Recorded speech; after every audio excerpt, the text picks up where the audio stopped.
everyone, welcome to English Literature with Sumona. Today we are going to learn about the poem. This is the poem related to class 9 CBSE and book is Beehive. So first of all, we learn about the author in this particular poem. So Subramaniam Bharati and A.K. Ramanujan. So Subramaniam Bharati is born in 1882 and died 1921. Is a great Tamil poet. ठीक है, ये इनका जन्म हुआ था 1882 में और died 1921 में हुआ था. ये बहुत फेमस तमिल पोएट थे और ये प्री इंडिपेंडेंस एरा के पोएट थे, यानी आजादी के पहले के. और ये जो ए.के. रामानुजम है, ये कन्नड़ और इंग्लिश पोएट थे, लेकिन इन्हें विशेष तौर पे जाना जाता है ट्रांसलेट के लिए. किस चीज के ट्रांसलेट के लिए? क्लासिकल एंड मॉडर्न पोएट्री के ट्रांसलेट के लिए इन्हें जाना जाता है.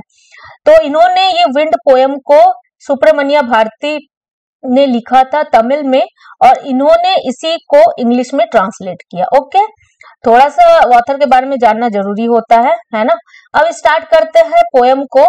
तो विंड से ही पता चल रहा है कि बहुत जो तेज हवाएं चलती है ना, तो उसको विंड बोला जाता है. ठीक है, लेकिन विंड ऐसा नहीं कि हवा के बारे में हम लोग पर्टिकुलर बात कर रहे हैं.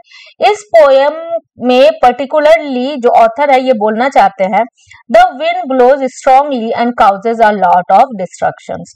जो विंड है ना वो बहुत तेजी से बहता है और हम क्या करता है? डिस्ट्रक्ट करता है.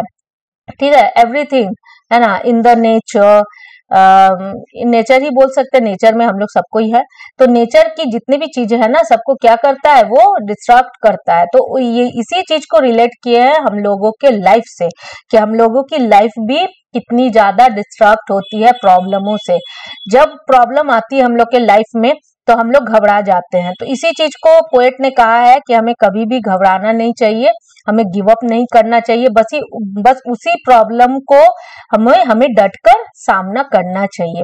एक एग्जांपल मैं यहाँ पर देना चाहती हूँ. ये जो अरुणिमा सिन्हा है, ये इन्होंने 2013 में माउंट एवरेस्ट की ऊंची चोटी को फतह किया था. और मैं ये बता दूं कि इनका एक्सीडेंट हुआ था और ट्रेन में इनकी एक टांग इन्होंने गवा दिया था और फिर इन्होंने आर्टिफिशियल इन्हें पैर लगे थे और जिसके सहारे इन्होंने माउंट एवरेस्ट जैसी चोटी को फतह किया था.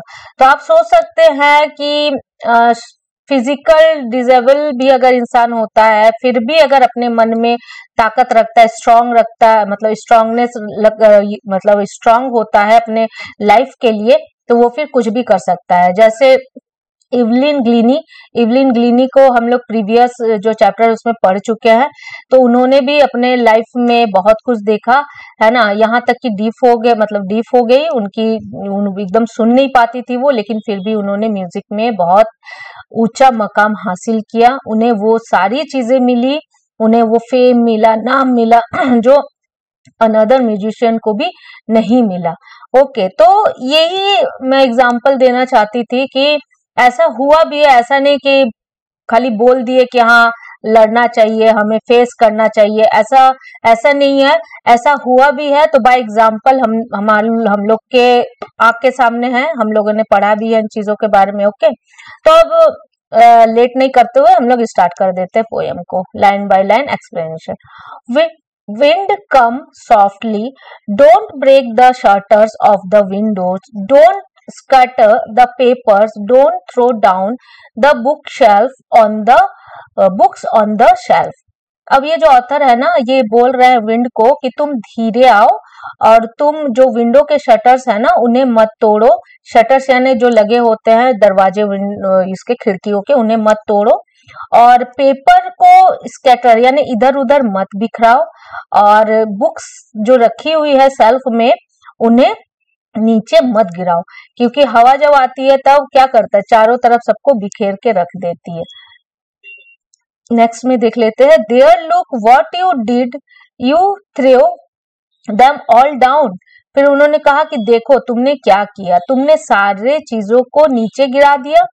You tore the pages of the books, तुमने जो बुक्स के पेज है उन्हें फाड़ दिया। टोर है टीयर का सेकंड फॉर्म। तो ऑथर कहते हैं कि तुमने बुक्स के जो थे सारे पेजेस को फाड़ दिया। यू ब्रॉट रेन अगेन, तुमने फिर से बारिश ले आया, है ना, तुम फिर से बारिश ले आए। तो अब देखते हैं आगे क्या है।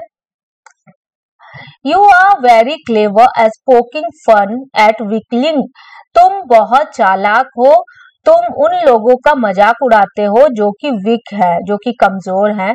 Frere crumbling houses, crumbling doors, crumbling rafters, crumbling wood, crumbling bodies, crumbling leaves, crumbling hearts, तुम उन चीजों को तुम बहुत ज्यादा क्या करते हो, फन करते हो उन लोगों से जो कमजोर है।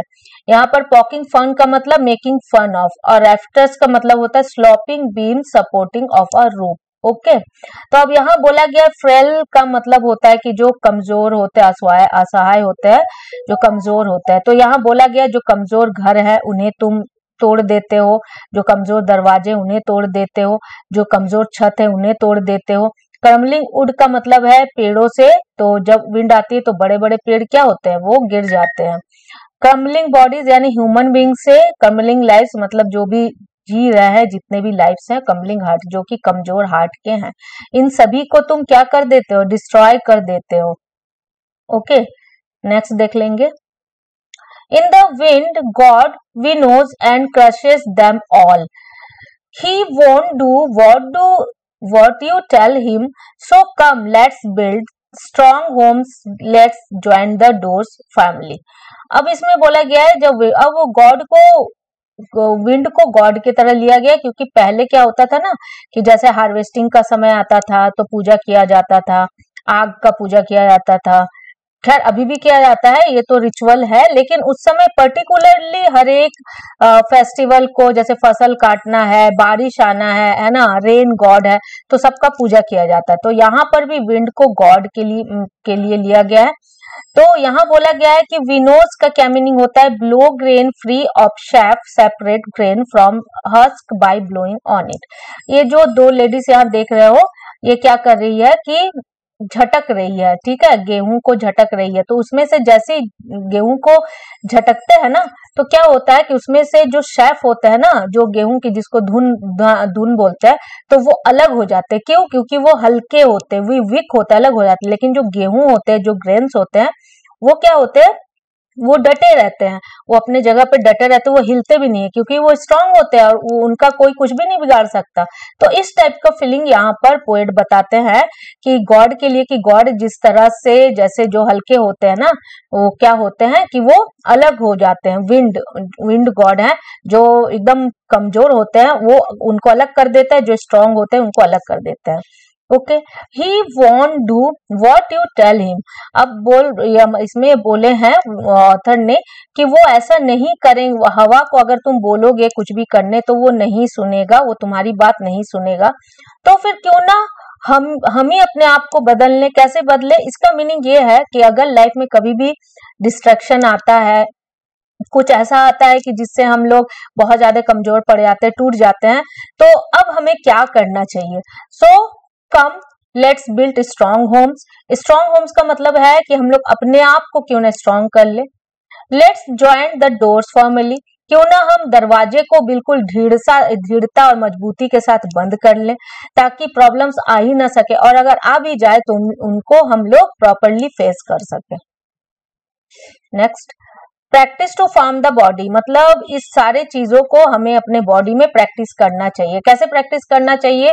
कि अगर कुछ ऐसा होता है जिससे हम लोग का दिल टूटता है, दिल में बहुत चोट लगता है, बहुत ही ज्यादा, कोई काम को सपोज हम लोग करना चाह रहे हैं और कुछ ऐसा हो गया कि उस काम को ही हम लोग नहीं कर पाएंगे, तो फिर क्या हो जाएगा, हम लोग कहीं ना कहीं टूट जाएंगे। तो क्या बोला है कि हम लोग को अपने आप में इस चीज को प्रैक्टिस करना चाहिए। Make the heart steadfast, heart को बिल्कुल मजबूत करना चाहिए।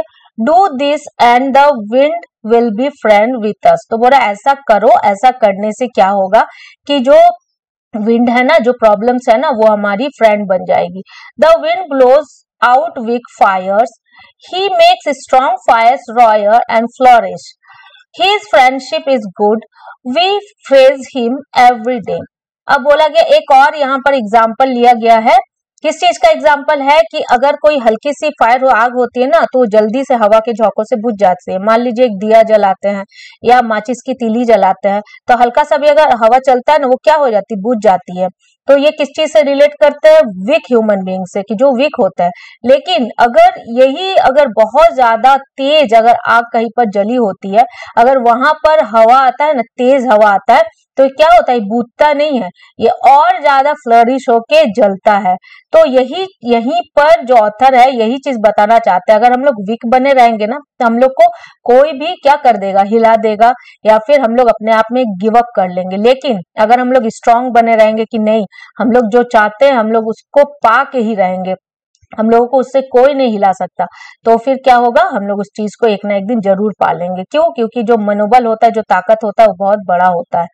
तो यही चीज बोले हैं कि इसे विंड को हमें क्या करना चाहिए, इसका फ्रेंडशिप बहुत अच्छा है। यानी अगर डिस्ट्रक्शन, हम लोग ये मान ले कि लाइफ में प्रॉब्लम्स तो आती रहेगी लेकिन फिर भी हम लोग इसको जरूर फेस कर लेंगे, तो ये क्या हो जाएगा, हमारा फ्रेंड बन जाएगा। और एवरी डे हमें इसे क्या करना चाहिए, फेस करना चाहिए। ठीक है, मतलब प्रेस करना चाहिए हमें।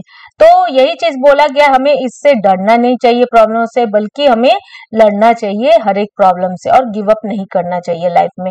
तो जो पोएट है ना, इनका जो इस पोयम का जो मेन ये जो कहना चाहते हैं, ये यही कहना चाहते हैं कि हमें प्रॉब्लमों से डरना नहीं चाहिए, बल्कि डट के इनका सामना करना चाहिए। तो एक बार अगेन देख लेंगे, ऑथर सुब्रमण्य भारती ने लिखा है और ट्रांसलेट किए हैं A.K. रामानुजन में। तो आज के लिए इतना ही। अगर वीडियो अच्छी लगी तो लाइक, शेयर और सब्सक्राइब जरूर करो। Till then bye and take care of yourself.